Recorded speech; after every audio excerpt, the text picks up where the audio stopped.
doit garantir leur droit à l'éducation. Donc là, on va voir avec le ministère les possibilités à mettre en exergue pour que ces enfants passent l'examen dans la prison. Santé, oui, ils ont droit à la santé. Donc, nous nous sommes toujours rendus compte de leur état. Et si ça exige à ce que le prisonnier, la personne détenue, soit transférée dans un centre hospitalier autre que celui qu'on a à la prison, on le fait. Parce qu'on doit respecter leurs droits en dépit du fait qu'ils ont violé les droits des autres. Ils sont encore des humains.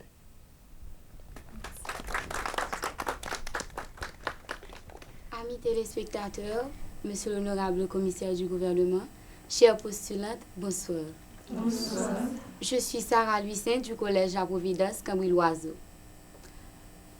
Monsieur le commissaire, je vous connais sous le titre de bon chrétien et d'honnête patriote qui vise qu'à l'avancement de ce pays. Et je suis fascinée par le travail remarquable que vous faites et je vous en félicite. Merci. Sans plus tarder, ma question est la suivante. Quel est l'élément déclencheur qui vous a poussé à l'éradication de l'after school? C'est-à-dire qu'ils avaient d'autres autorités précédentes et même des directeurs d'école qui ont vu ce phénomène et qui pourraient dire non à ce fait-là, mais c'est vous qui êtes allé à cette procédure. Pourquoi? D'accord. La réponse, premièrement, tu viens de dire que je suis un bon chrétien, honnête patriote. Je veux prendre honnête patriote. Bon chrétien, je ne sais dans quel sens. Parce que moi, je suis le commissaire du gouvernement. Je suis censé laïque. Laïque au sens, je vais aux églises protestantes, je vais aux églises catholiques, je vais au temple des francs-maçons, je vais au temple des témoins de Jéhovah, je vais au temple des vaudouisants. Laïque. Bon patriote, oui, je le veux. Maintenant, quel est l'élément déclencheur? L'élément déclencheur n'est autre que ma vie. Ma vie, je suis de Gantier, je suis issu d'une famille modeste, mais qui n'a pas eu la chance de faire l'étude, moi, que j'ai faite. Mon papa travaillait assez durement à Gantier pour faire mon éducation. Je vois à Gantier, je vois à Port-au-Prince également, des gens, des enfants comme moi, pour lesquels des parents avaient consenti pas mal de dépenses, mais qui ne deviennent pas. Et maintenant, je peux dire que mes parents sont fiers de Jean-Renel Sedatus, parce que j'ai su bien utiliser les investissements faits en moi.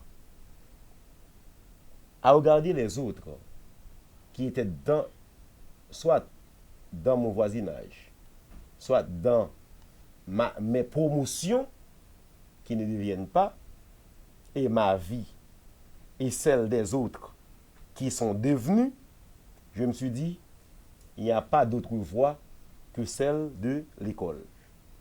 Et directeur d'école, j'ai été au mois de novembre, au CAI, plaider un procès pour les policiers de la PENA impliqués dans l'assassinat de 23 personnes lors de l'émeute du 12 janvier.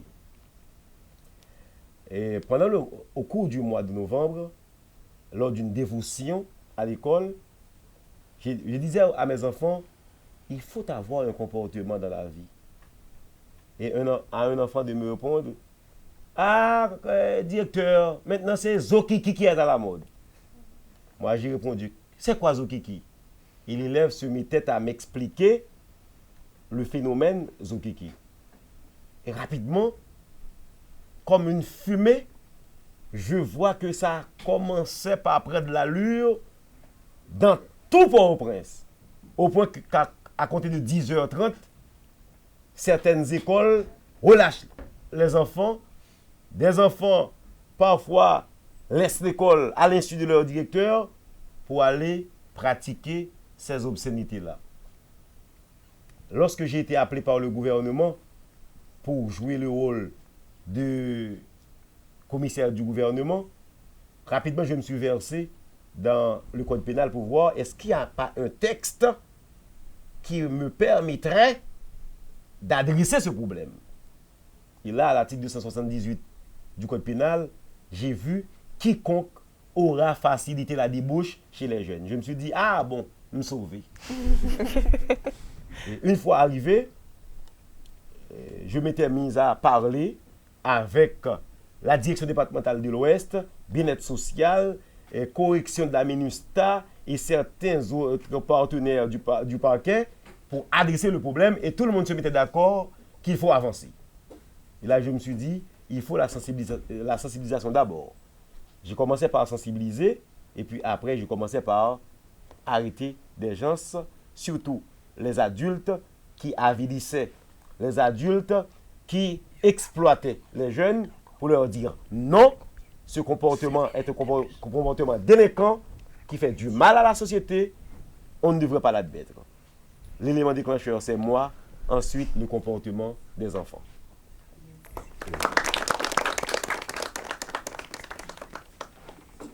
Bonsoir, chers téléspectateurs. Bonsoir les filles, bonsoir monsieur le commissaire. Bonsoir. Je suis Tropnas Rika Paola, élève du collège canado-haïtien. Autrefois, les jeunes, ils ne se souciaient pas lorsqu'ils pratiquaient le zookikim. Parce que l'État n'avait pas encore pris de décision contre ça. Mais maintenant que vous avez commencé à arrêter, vous avez mis des procédures, certains jeunes continuent toujours à le faire, mais en cachette. J'aimerais savoir quelle stratégie prenez-vous maintenant pour continuer à arrêter ces gens. D'accord. Oui. Éminent, honorable commissaire du gouvernement, maître Jean-René Sénatus, je vous dis bonsoir. Bonsoir. Bonsoir à vous les filles. Bonsoir. Bonsoir Miss. Et je suis Sterling Saint-Hilma, ambassadrice du collège Marie-Dominique Mazzarello. Et honorable commissaire, je vous considère comme l'homme des grands dossiers, car vous attaquez à tout, la drogue, les conflits terriens et la délinquance juvénile, et même les morts ressuscités.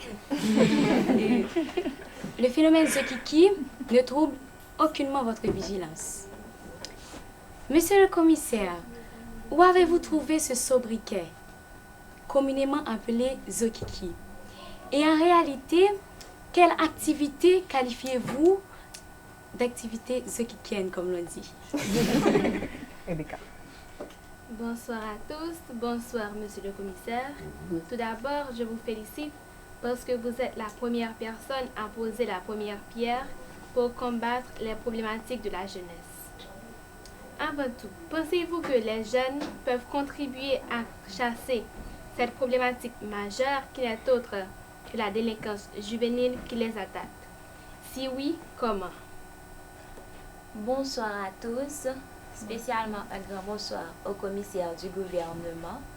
Nous sommes très contents d'être avec vous ce soir, n'est-ce pas les filles? Oui. Ma question est la suivante.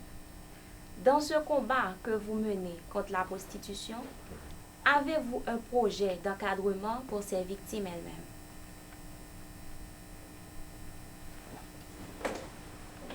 Bonsoir à tous, bonsoir à vous les filles. Un grand bonsoir spécial au commissaire du gouvernement. Je suis Karine Dumel, élève de l'institution mixte Frères franciscains. Ma question est la suivante. Monsieur le commissaire, peut-on considérer la délinquance juvénile comme l'une des raisons de la désorganisation sociale? Et comment voyez-vous l'avenir de la société haïtienne durant ce fléau? Et je réponds rapidement à Paola pour te dire que si on continue à pratiquer ce phénomène en cachette, c'est pour le mal des pratiquants. Et c'est pour le mal de toute personne qui donne le lieu ou l'aide à pareil, pour pratiquer pareille obscénité. Ça veut dire quoi? si c'est dans une chambre de maison, et cette chambre est louée par M. Jacob, M. Jean est venu y pratiquer pareilles obscénités, moi j'arrête et Jacob et Jean. Jacob comme auteur, Jean comme complice. Le complice, c'est celui qui fournit les moyens, qui donne aide pour la commission d'une infraction. Donc ça, c'est pour leur mal. Stratégie maintenant. Il y a une sensibilisation qui est faite au niveau de la société. Maintenant, tout le monde se sent intéressé avec le phénomène, plus particulièrement ce colmatage. Nous recevons à longueur de journée des appels sur la permanence du parquet. Par exemple, il y a une semaine de cela, j'ai reçu sur le téléphone du parquet un appel d'un riverain qui nous a dénoncé la présence de 3 élèves en uniforme à un motel de la ville. Et rapidement, le commissaire du gouvernement, le juge de paix, nous avons investi les locaux et nous avons procédé à l'arrestation des auteurs, co-auteurs et complices de cette débauche. Donc, nous n'allons pas jouer avec et nous n'allons pas y perdre la face. Zokiki, où est-ce que je trouve le nom? C'est un élève de mon école qui me l'a donné. Mais ce phénomène, je l'ai compris. Le phénomène est quoi? C'est une forme d'activité dans laquelle les jeunes sont invités où on pratique toute forme d'obscénité. Parfois, on arrive à avoir des scènes même sexuelles en plein jour, au vu et aussi de tout le monde, dans des boîtes. Et malheureusement, ça ne se faisait pas seulement dans des boîtes isolées, mais aussi dans des écoles. Ou dans les journées récréatives, les organisateurs créent une chambre noire et pour y avoir accès, l'élève doit verser 150 gourdes, 100 gourdes. Alors que la journée, on paie 10 gourdes, 15 gourdes pour avoir accès. Mais 150 gourdes, et puis on projette des films à caractère pornographique dans cette même de l'école. Moi, lorsque je suis informé qu'il y a pareil des vues qui sont en train d'être commises au niveau à l'enceinte d'une école, j'y vais et je vais procéder à l'arrestation des auteurs, co-auteurs et complices de cette infraction. Je vais dresser et adresser requête au ministère de l'Éducation nationale pour que telle mesure disciplinaire soit prise contre l'institution en question. Donc, maintenant, les citoyens participent, les citoyens dénoncent et le parquet applaudit l'initiative, l'engagement des citoyens qui veulent participer. Maintenant, Fabienne, est-ce que les jeunes peuvent participer dans l'initiative visant à faire obstacle à la délinquance juvénile? Oui, les jeunes peuvent participer. Comment? En créant d'autres alternatives aux jeunes. Par exemple, beauté écolière, télégénie, génie interscolaire, football interscolaire, basket interscolaire. Et dans les activités juvéniles, on peut avoir d'autres activités saines qui permettraient aux jeunes de mieux évoluer que ce fameux phénomène appelé phénomène Zokiki. Les Zokikiriens n'auront pas la vie facile avec Jean-Oudel Senatus. Qu'il s'agisse de jeunes qui sont en train d'être abusés par des adultes, qu'il s'agisse d'adultes qui abusent les jeunes, sur terre comme en mer, sur terre comme dans les piscines, moi, je prends mes bains régulièrement. Je suis là. D'accord? D'accord. Maintenant, pour Karine, est-ce que je peux considérer la délinquance juvénile comme une raison de la désorganisation de la société? Moi, je dirais oui. Je dirais oui parce que Karine, l'enfant qui est bien élevé, bien éduqué chez lui, sera pendant toute sa vie bien éduqué, bien élevé. Vous êtes des enfants, vous êtes des adolescentes.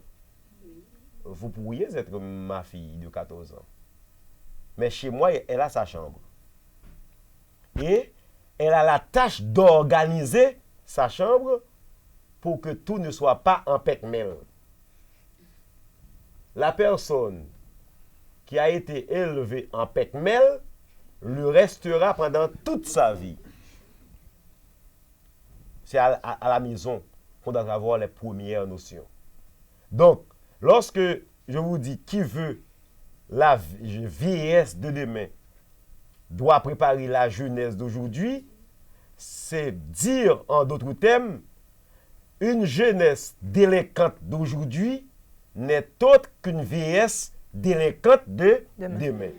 Et imaginez un père délinquant qui donnerait naissance à 11 enfants. Donc il ne fait, il dit chat pas fait, l'autre bagaille que chat. Hein? Donc les enfants seront également des délinquants à moins que Dieu les ait rachetés.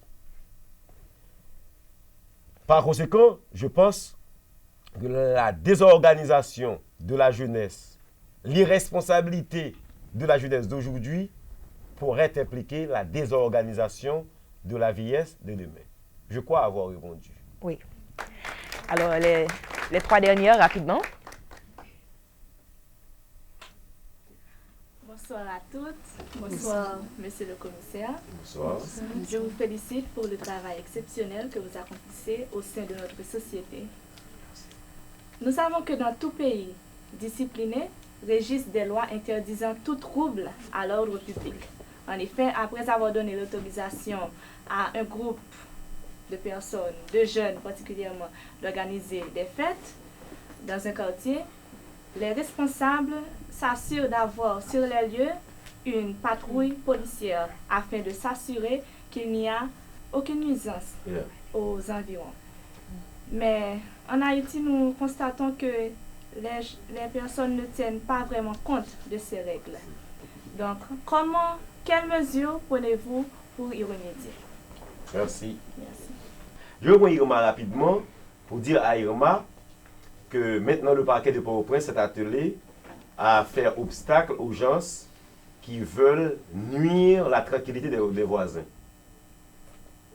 La loi trace les procédures à suivre par tous ceux-là qui veulent se faire organisateurs de spectacles publics. Et donc pourquoi, depuis le 15 mai, j'ai instruit les juges de paix de la juridiction, j'ai instruit les autorités policières pour qu'ils procèdent, juges de paix et autorités policières, à l'arrestation de toute personne qui se fait contrevenant aux dispositions des articles 398.8 du Code pénal. Là, cet article parle des nuisances sonores, tapage durant les heures du jour comme durant les heures de la nuit. Une personne qui veut organiser une festivité chez elle doit avoir une autorisation des voisins. Je dois dire aux voisins, je vais avoir une fête de 8h à 10h. Ça pourrait vous causer des petites nuisances sonores, mais permettez voisins, voisines, ça se terminera dans 2 heures de temps. Au moins, le voisin aura compris et le voisin se sentirait humain et ne pas être humilié dans ses droits, car il a droit de vivre dans un environnement sain. L'article 399 sanctionne cet affront. Et ce n'est pas seulement les voisins, les boîtes de nuit, les protestants, les catholiques, les vaudouisants qui font du bruit, mais il y a les bus également. Moi, j'ai déjà instruit les responsables pour qu'ils mettent cet article en application.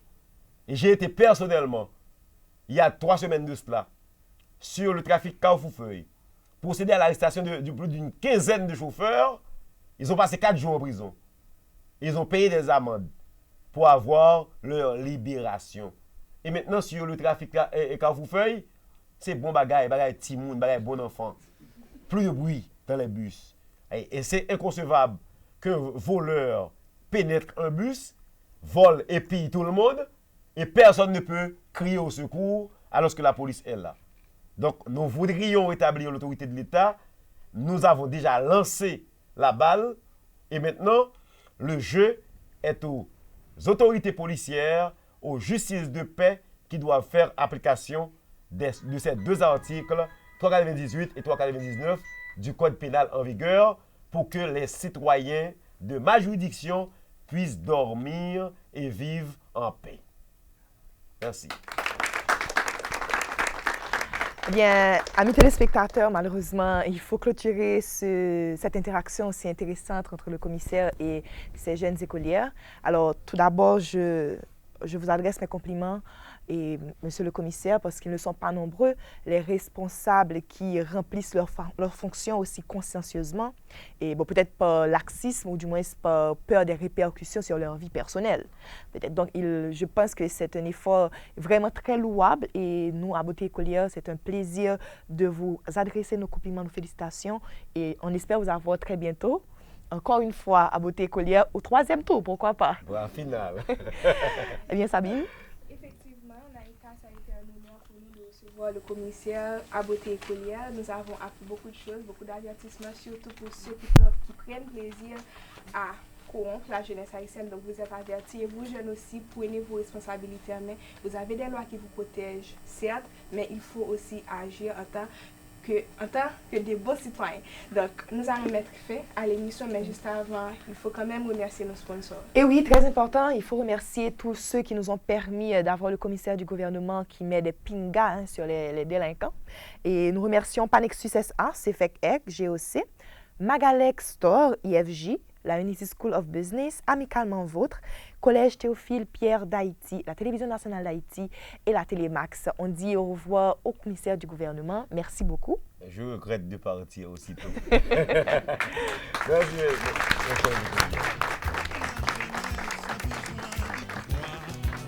Pour mettre en valeur la beauté, l'intelligence et l'élégance de nos jeunes filles de la 9e à la 2e, 3 et 3 Promo, en partenariat avec la Télémax et la Télévision nationale d'Haïti, invite les responsables d'établissements scolaires à prendre part à un challenge baptisé Beauté Écolière. Un concours qui met aux prises les différentes institutions de la capitale. Participer et gagner des primes alléchantes telles que laptop, ouvrage offert par les éditions des Champs, séjour à Moulins-sur-Mer et au Mont-Sel accompagné d'un parent, voyage à l'étranger, etc. Mais la grande question, quelle institution partira avec le trophée du concours Beauté Écolière qui met le savoir, l'intelligence et l'élégance en valeur? Pour tout contact, faites le 3 478 33 56, 3 711 18 87 et le 3 730 63 57.